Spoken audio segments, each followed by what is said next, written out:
Assalamualaikum warahmatullahi wabarakatuh. Kami dari kelompok 7 dengan beranggotakan saya Duli Armanda dan rekan saya. Risma Amalia. Di sini kami akan mempresentasikan tentang jaringan sensor nirkabel. Pengertian jaringan sensor nirkabel. Jaringan sensor nirkabel adalah merupakan perpaduan antara sistem pengawasan, pengontrolan, dan penerimaan data dengan sistem jaringan nirkabel ad hoc. Selanjutnya, kita ke konsep jaringan sensor nirkabel. Konsep dasar dalam jaringan sensor nirkabel adalah penggunaan sensor-sensor kecil yang ditempatkan di area yang luas atau dalam lingkungan tertentu untuk mengumpulkan data secara terdistribusi. Sensor-sensor ini biasanya memiliki sumber daya terbatas seperti daya baterai yang terbatas, kapasitas komputasi yang rendah, dan ruang penyimpanan yang terbatas. Oleh karena itu, efisiensi energi dan manajemen sumber daya menjadi fokus utama dalam desain jaringan sensor nirkabel. Beberapa komponen utama dalam jaringan sensor nirkabel meliputi 1. Sensor, yaitu komponen yang bertugas mengukur dan mendeteksi parameter lingkungan tertentu seperti suhu, kelembaban, atau gerakan.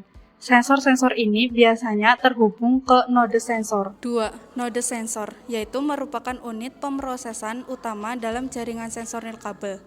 Node sensor biasanya terdiri dari sensor fisik, unit pemrosesan, modul komunikasi nirkabel, dan sumber daya seperti baterai. Node sensor bertanggung jawab untuk mengumpulkan data dari sensor fisik, memproses data tersebut, dan mengirimkannya ke node lain dalam jaringan. 3. Jaringan nirkabel. Node sensor saling terhubung melalui jaringan nirkabel seperti Wi-Fi, Bluetooth, Zigbee, atau protokol komunikasi khusus untuk WSN, Wireless Sensor Network. Komunikasi nirkabel kemungkinan pertukaran data antara node sensor dan kemungkinan koordinasi tugas serta sinkronasi dalam jaringan. 4. Sync node. Sync node juga dikenal sebagai base station atau data aggregator, bertindak sebagai titik pusat dalam jaringan sensor nirkabel. Sync node mengumpulkan data dari node sensor dan mungkin memiliki kapasitas pemrosesan yang lebih besar daripada node sensor. Data yang dikumpulkan dapat diteruskan ke sistem luar seperti server atau perangkat pemantauan. 5. Protokol komunikasi dalam jaringan sensor nirkabel berperan dalam mengatur pengiriman data antara node, manajemen energi, routing, dan sinkronasi waktu. Contoh protokol yang umum digunakan adalah Zigbee, Bluetooth, Low Energy, dan protokol khusus WSN seperti LEAD, Low Energy Adaptive Clustering Hierarchy. Selanjutnya ada arsitektur jaringan sensor nirkabel. Pada jaringan sensor nirkabel, node sensor disebar dengan tujuan untuk menangkap adanya gejala atau fenomena yang hendak diteliti. Jumlah node yang disebar dapat ditentukan sesuai kebutuhan dan tergantung beberapa faktor, misalnya luas area, kemampuan sensing node, dan sebagainya. Tiap node memiliki kemampuan untuk mengumpulkan data dan meroutingkannya kembali ke base station, serta berkomunikasi dengan node lainnya. Node sensor dapat mengumpulkan data dalam jumlah besar dari gejala yang timbul dari lingkungan sekitar. Berikut adalah gambar dari arsitektur jaringan sensor nirkabel. Node sensor yang berukuran sangat kecil disebar dalam jumlah besar di suatu area sensor. Node sensor tersebut memiliki kemampuan untuk saling berkomunikasi dan meroutingkan data yang dikumpulkan ke node lain yang berdekatan. Data yang akan dikirim melalui transmisi radio akan diteruskan menuju base station yang merupakan penghubung antara node sensor dan user.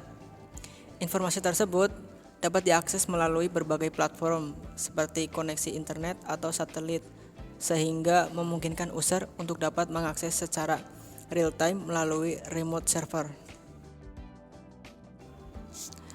Berikut ada penggunaan jaringan sensor nirkabel dalam berbagai lingkungan. 1. Yaitu lingkungan perkotaan. Jaringan sensor nirkabel dapat digunakan untuk memantau dan mengelola aspek-aspek perkotaan seperti kualitas udara, kebisingan, kepadatan lalu lintas, dan kualitas air.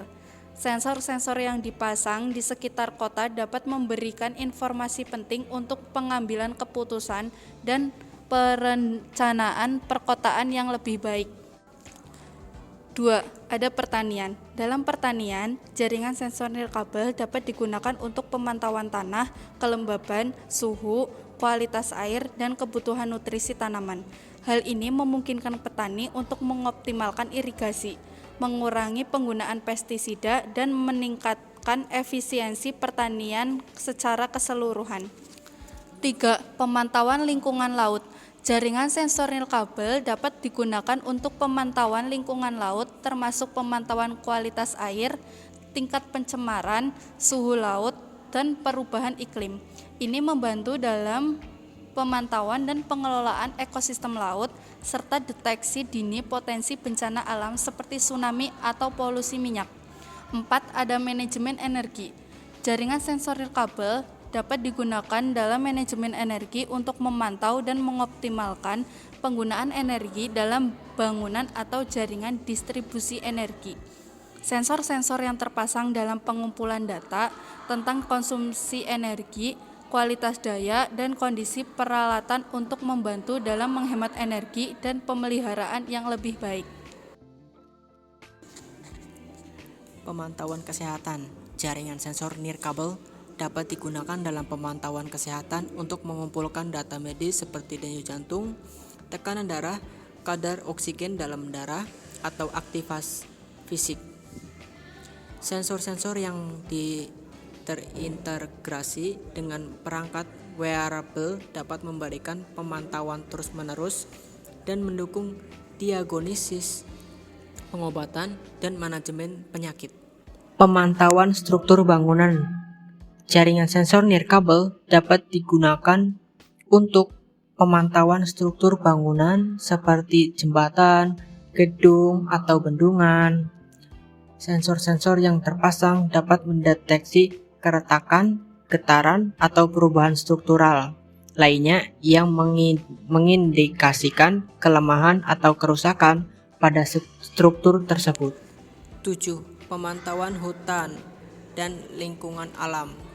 Jaringan sensor nirkabel dapat digunakan untuk pemantauan hutan dan lingkungan alam.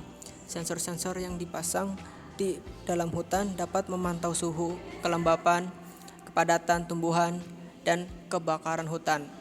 Informasi ini membantu dalam pemeliharaan hutan, pengelolaan bencana alam, dan pemantauan lingkungan alam yang sensitif. Sekian presentasi dari kami, kurang lebihnya mohon maaf. Wassalamualaikum warahmatullahi wabarakatuh.